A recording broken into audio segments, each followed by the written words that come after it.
hetu sa channel himbe hozo se na bon chavin ipakai Jesu Christa menin kalim na salam le chibai kahin bolove ama sa penin papathin thangwai nam han lang hitabang dam na phat phai pi zevin chule phan masa chun Euphrates badung kan chung chang thu revelation bung som lagu chang som lani besa ina sevin ale hitchuwa chun upload ki bol na hin kinota ka bol kha in a sound music background here ana hard divin hizi chun mizo sin atam zon complain hin bolin ichi chung changa hin ki phatlam na thu ka hin sayin ne ngai dam vin lang a hin description box on chila chun music lowa pen kichi divin ka hin upload na he amasa chu revelation bung som lagu chang som lani besa hin hi chi hi iti phana hlung ding ham itia hele 7 last plagues sagi ahung ding pathin lung han na khon sagi ahung ki bu la la ya agup na pena khong hlung ding hi tua hi akhat na zong nai lo hi in ima ban di wa hin lai na hi hizia tua Euphrates vadung kan chung chang news ho online post ho a ho hi hichla revelation bung som lagu chang som lani ko base a bible thu agoi hlung tai tia sai the hi poi ti chu main point no a hi in hi chu thu ho hin ei mami mal ngai dan hizolovin prophecy an apui dan pa hi hoita akut to kichi pi a ei zong prophecy hi su khilo te ding ti hi ngai to na zala thu ta study ki bolang ki bola hi in izam ta su khilo ma zong la chun phatena correct jing thei su di jing thei a hi ti pa chu kain sei nomin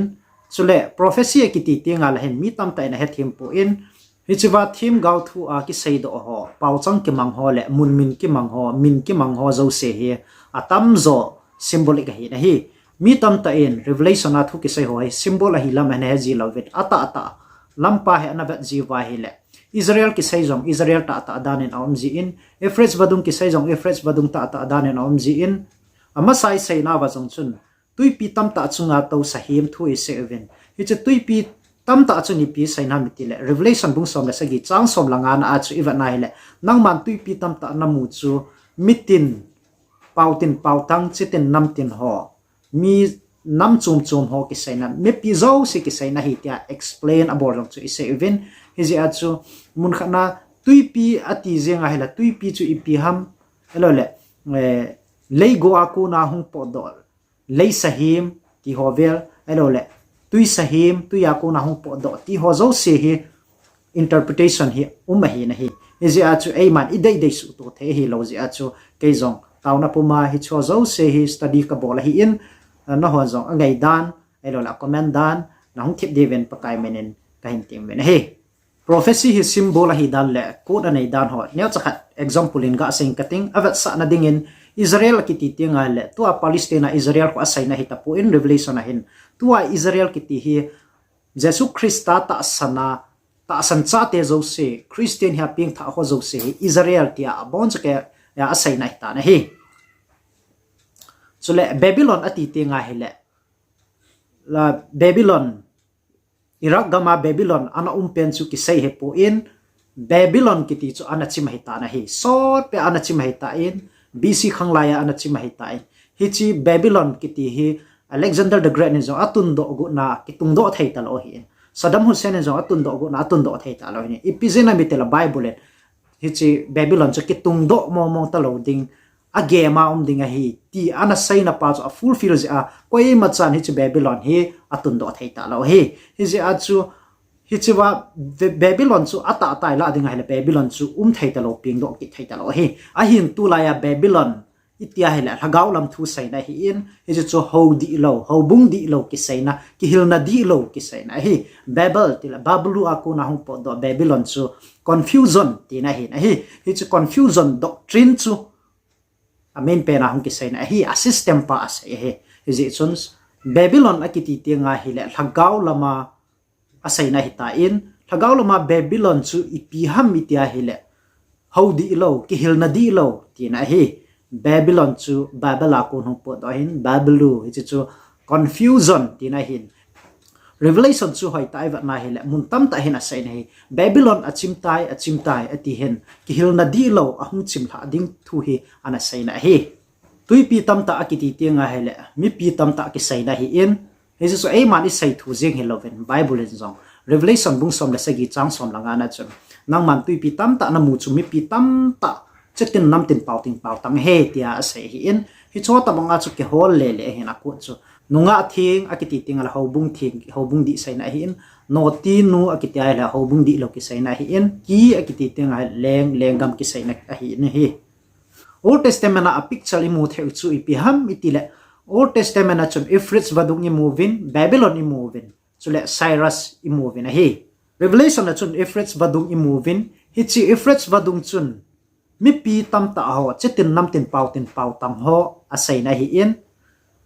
chule hi chi chun ipi support a bol hamitile Babylon support a bol hi Revelation a Babylon chu ipi sai na hamitile how dan di lo how system di lo hi chi support tu chu asai na hi solama ku na hungding lengpa kiti chu koi madang Halloween Jesus Christa hin ama ahungding kun tingle solama ku na hungding kiti chu koi machadang ki sai na Halloween ipakai Jesus Christa second coming a meeting te ho puya ahung na ding pa chu ki sai na hi in ama ahungding kun le hichi Euphrates vadung chu kangding a hi Euphrates vadung chu mipi chitin nam tin pau tang Babylon support tu Vannoi lam kai lin ho zo se ho lam kai ho zo se to support na pa chu hong ki khanding hong kangding a hi na hi hichi chu Old Testament a picture imu the chu Babylon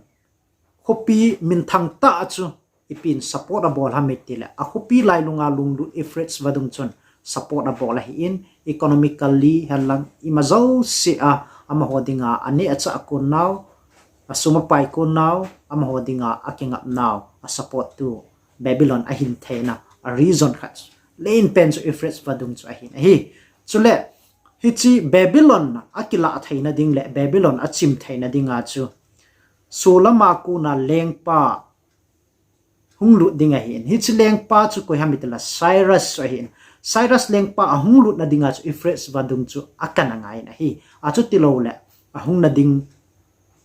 thailo a hi in hi je a chu Cyrus ahung lut ding ko na hen Euphrates vadung chu divert borovin mun chu ma hen tui zo sel ha da oven hi cha tui akana Euphrates vadung tui akan chun Cyrus lengpa le aspe ho cha lut oven Babylon chu ala thevin a hi chu a picture he bovin a hi ore ki pawmen tua hi Euphrates vadunga Vantil ki hen ho kilhadoh thu hi ina sai deu a he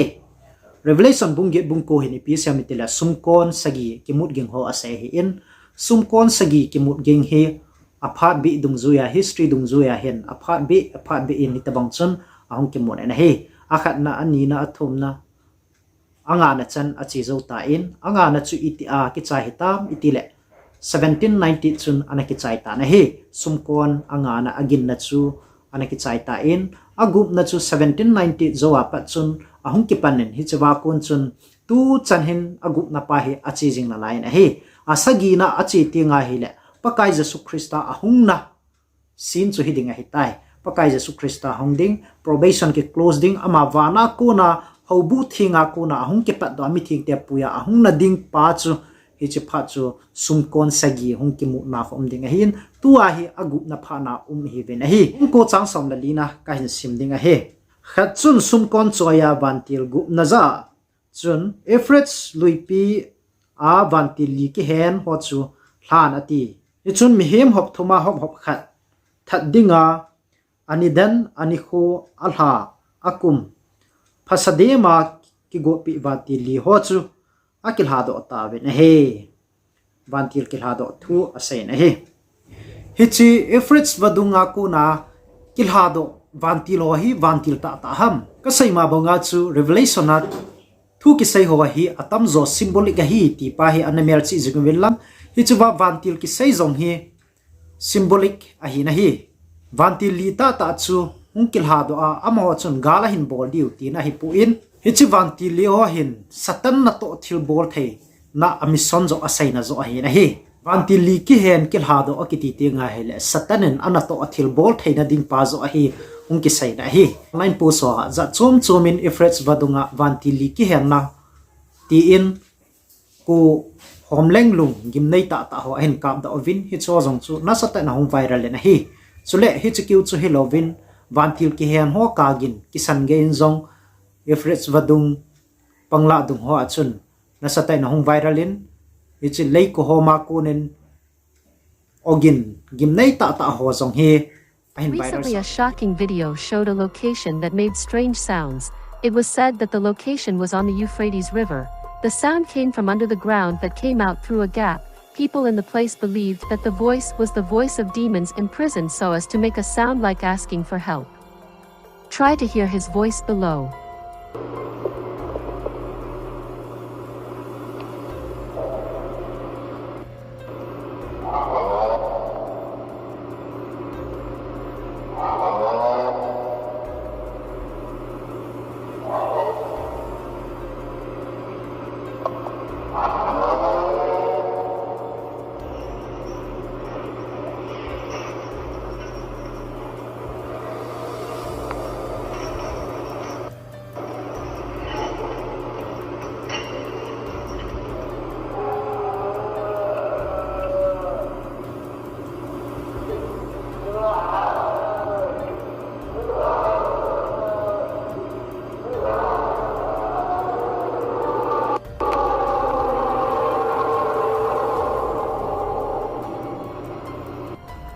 Anyone who hears it will certainly goosebumps and amazed astonishment.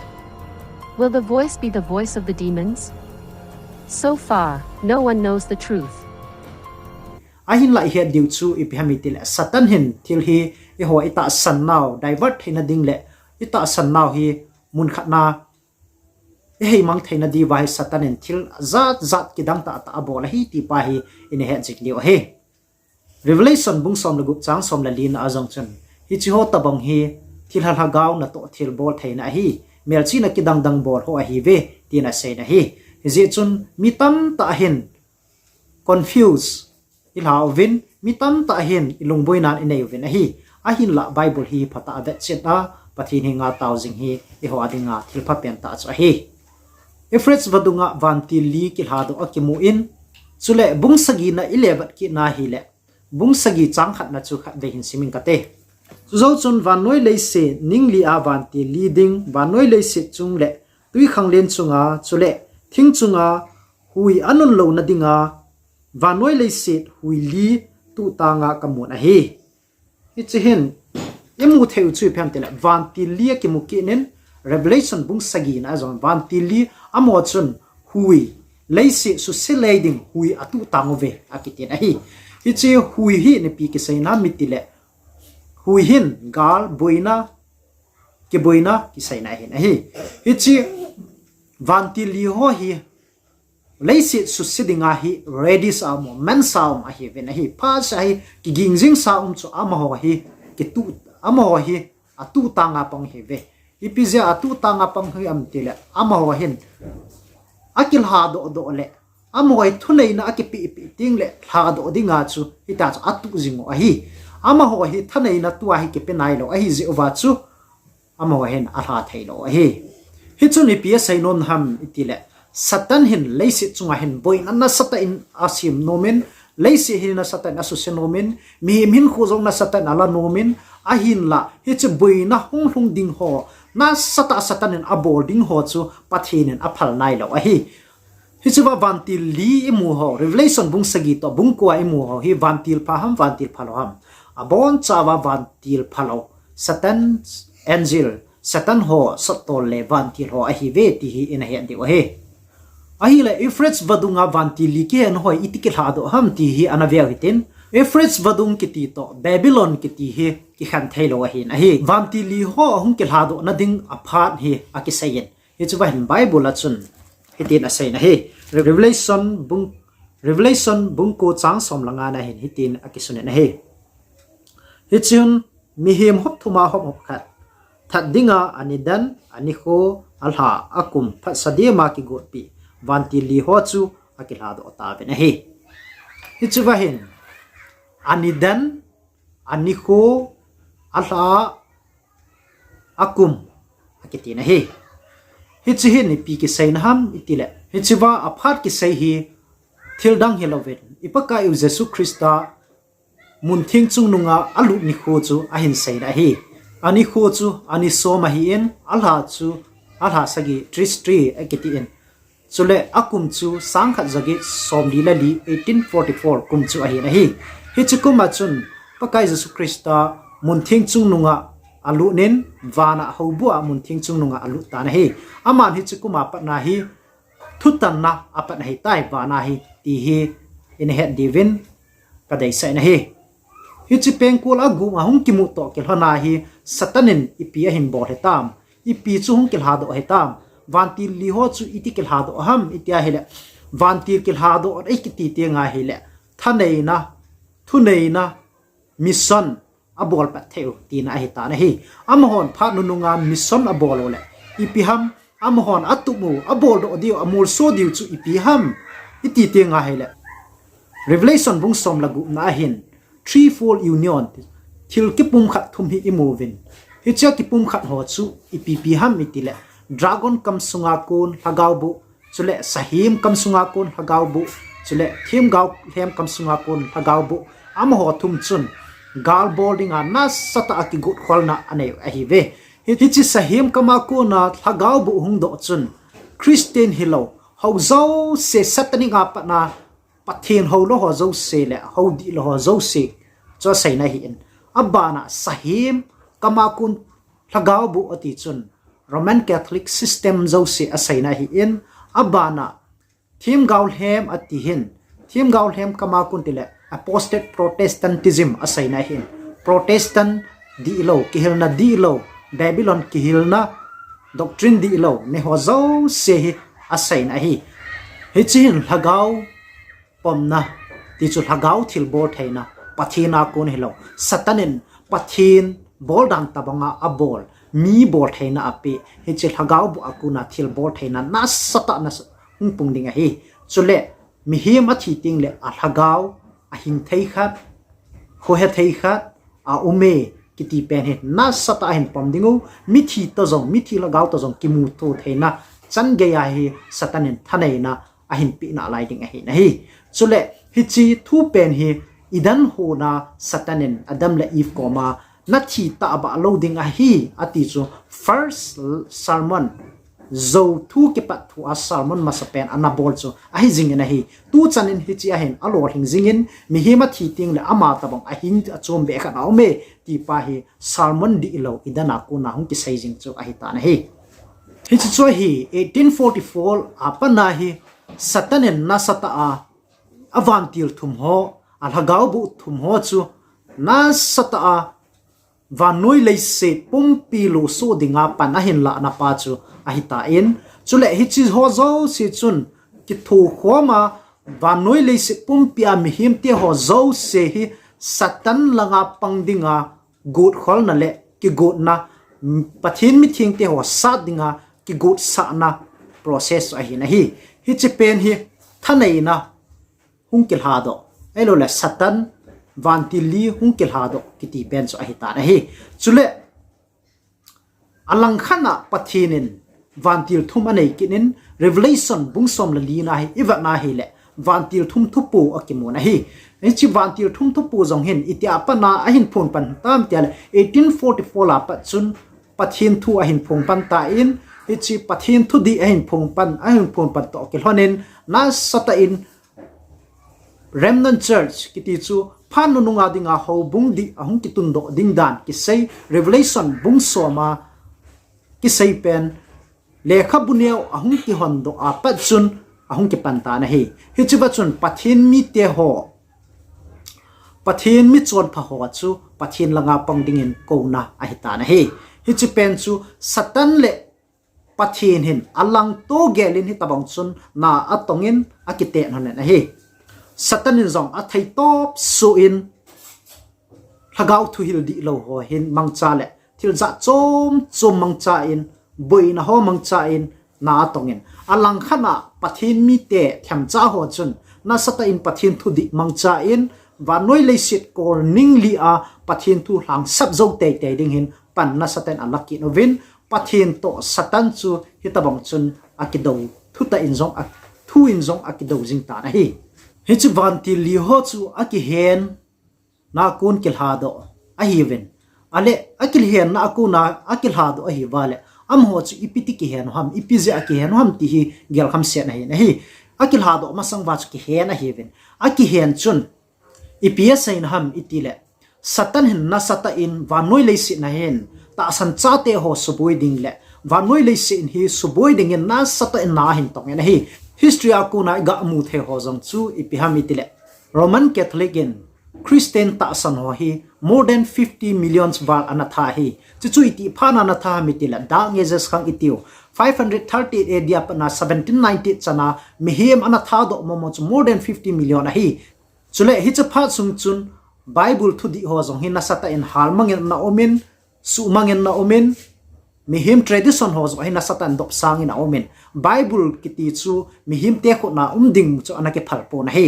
hitabanga Europe ma Roman Catholic in persecution na bola Christian te ho anatha tha jing lai chun prophecy in hitin anasaikin na hi revelation bu som na ni chang som la gup na chun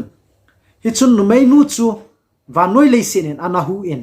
gulin tui tam pi akama ku nain phi do anu mai nu lo mangsa dinga tui hin phi do chu leisin akama na ka in tui zo si chu anaval rum ta na hi ati na hi ichin thil dang ki sai na hi lovin Euroma persecution om laya America hung ki mu do chung chang hi che leiset new world Vannoi leiset ki ti chu ichi America new world chu ki sai na hi in hi che Vannoi leiset nge anahu ya ti chu hi tat ong boina mai pi om laya chun history chu iwa na hi zong le ipza Europe mi te chu America zamlu no ham itia hele Europe ma persecution Christian persecution ana a zamlu na hi ve tia zong ki sai hi zia chu iwa na hi le Europe ma persecution a chu Christian ta ho chu America ga zamlu no wa hi chila America muna chu amo hung cheng da wa Protestant country khat hung hi do a hi chia chu haubung di chu satanen asu mang thailo ana hi in pathinen akihu do na ding ana koi pi ki mun ana gon pi ki na hi epizai chu se ham tila Vantil li ki hen lo na ji chu hi aki hen na ji chu amo hon thanei na anei theina lo di le cho chu abor theina lo di wa hitabanga chu pathinen alam pi ding agon pi a satan ho chu acha sa lo hi na sata Roman Catholic a pansa a satanin na ato lai hin ivalle French Revolution ahungamin hichulai French Revolution ahunguma hen hichichun Roman Catholic thanei na hi nasatain ahin do dalen church le state na elo le secular le religion na thanei na anei na pa hi na satain ahin honin ahin dei po na hi France pe zalam kai pa Napoleon Bartier general kiti pa hin pop paya 6 anama na hitabanga chu somkula anakoya hile hitabang chun Roman Catholic papacy chun thanei na chomkhat chu power exercise anabot hita po na hi kumzani langzen hi thanei na exercise thailawa anaw mahi in hi chu thihila ki sat sahim kiti chu hi na hi thihila ki sat sahim chu ahung ki le do ki ne chule ama chu thanei na ahung ki le do ki ding hi thanei na ahung ki le do tinga hele aman anop nop ahin bo thai ki ding mi zo sin ki dang asavin anunga zui ta ve ati pen hi all wala hung gui thong ding hi tu hin athanei na chu akile wangin completely in akile do nai pon hi tua hi all wala hung kile ding azola thanei na ta cho hin nei ding hi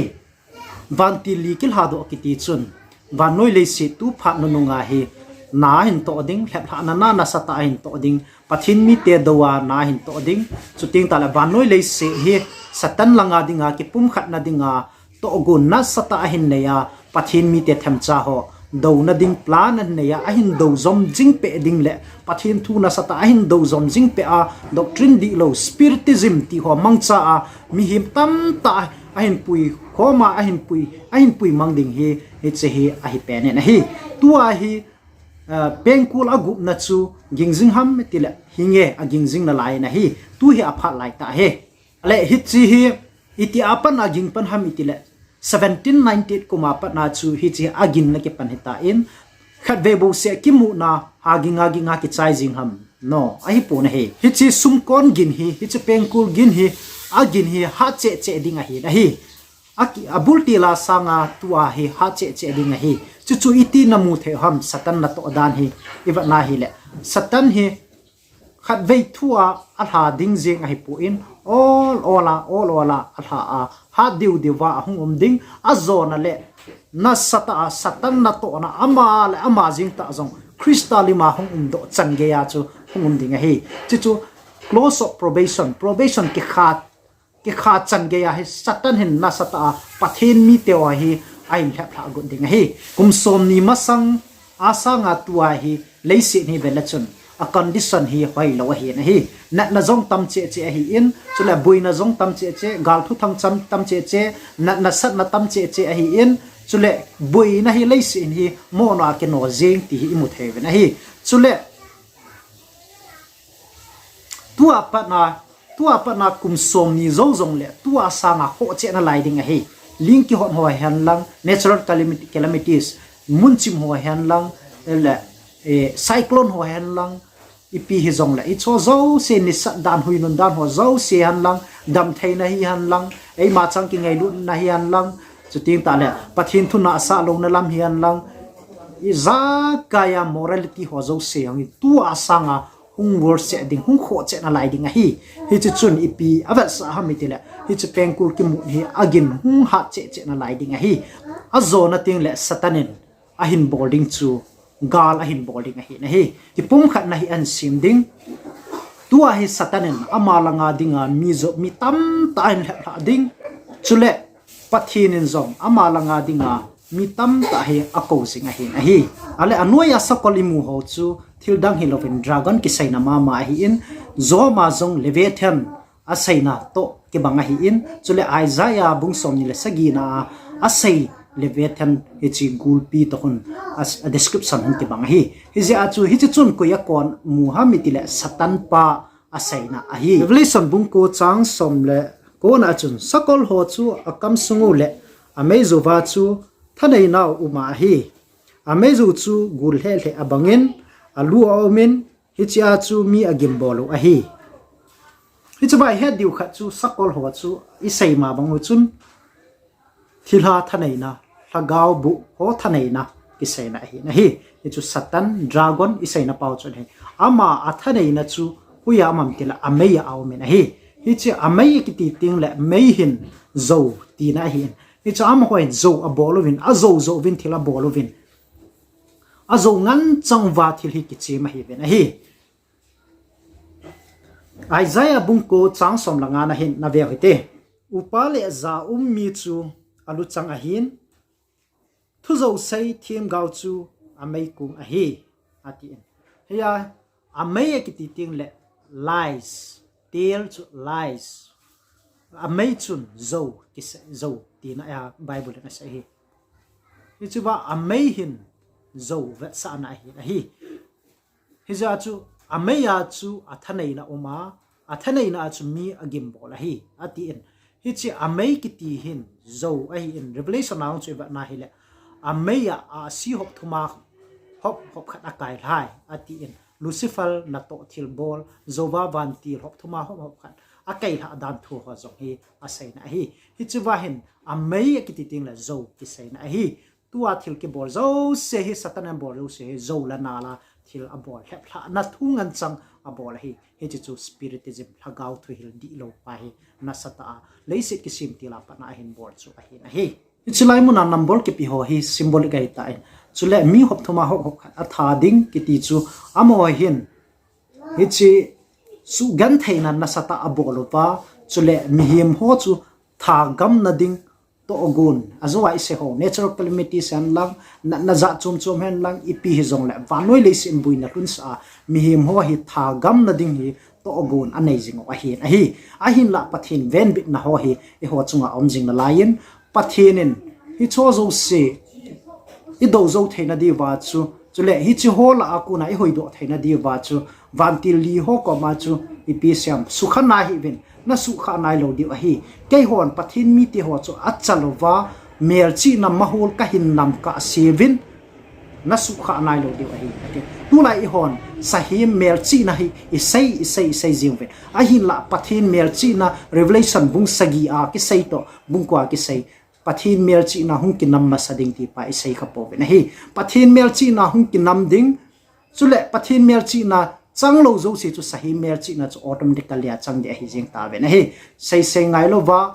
pathin mer chi na chang lo ho chu sahi mer chi na chang ding hai ta ve na hi apoi mo zo chu pathin mer chi na chanding pa chu a hi zo na hi tu ne ai sei num pi pe nu chu ipi ham itile hi chu wa Euphrates vadunga Vantil ki hen chu satan pain anna to ding apu do ding pa hi ki tu tang hai in ahung kilhadoh chu 1798 na panin ahung kilhadoh in 1844 la pa chun anna to hi ahin panin chule hi chi anna to ahin pa chu hagau bu thum ho akun chun aman na sata na hin tongin chule pathinin zo alang khana Vantil thum thu pu akun chun revelation bungsom lakon na sata na hin tongin chule satan hin tu hin leiset hi buina hi na sata in abol thaina dingin ama hi thanei na zong anei na hi je achu tua hi natural calamity san lang dam thaina lampang hian lang chule morality hian lang ipinol hap la na spiritism itiu lagau ta sanna lagau thil bor thina za chom ho na sata hung pun na ji hi chu ho ji chu hi na hi tua hi na sata hung pun na lai ding azo na chan ge hong tu hi agu na pengkul agu nam hi vin chule pengkul akimut agin agu na chu mi heven asagi na ahung hunding pa hi pakai jesu krista bana ko na second coming ahung ding pa hi a hita na hi tunia pathin thu isai thi chanu chu hi chan chung hita han lang izam tia sei hil seiwal auma ahi le pathin le mi pi te hon nei ngai dam devin pakai menen ngai dam kai thom na hi avezo se phathai chang win lang pathin no pi jing tawan ka